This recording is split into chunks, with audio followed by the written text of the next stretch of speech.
Décidément, je sais pas ce que j'ai en ce moment, j'ai besoin de découper des trucs. Salut, je m'appelle Gildas. J'ai participé au mouvement d'éveil citoyen qui consiste à déchirer sa carte d'électeur ou alors à la cramer. C'est super, hein, ça a bien marché, ça fait du bruit, c'est symboliquement très fort.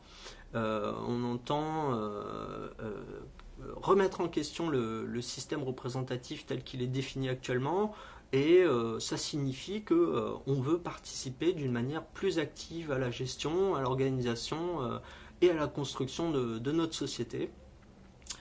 J'ai changé la déco, j'ai mis une calligraphie ici. Ce n'est pas aux hommes de pouvoir d'écrire les règles du pouvoir.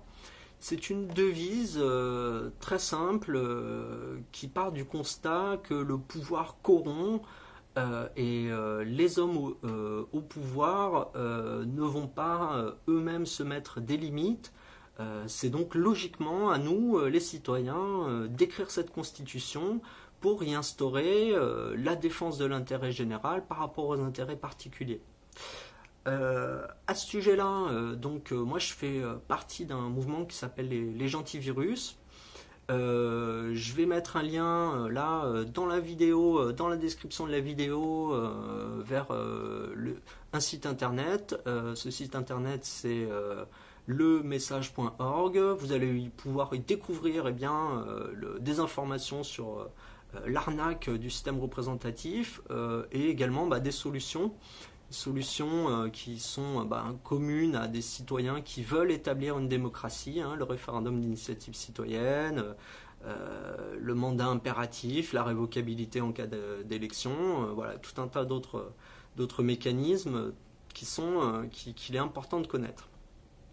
Voilà, c'est bien Internet, mais faut pas s'arrêter là, hein. Ça me paraît vraiment hyper important de se retrouver, de se regrouper dans la vraie vie pour échanger, partager, et là en l'occurrence s'entraîner à écrire la Constitution. Il y a des groupes de gentivirus qui existent partout en France. Je vous invite à chercher un petit peu quel groupe vous pouvez rejoindre.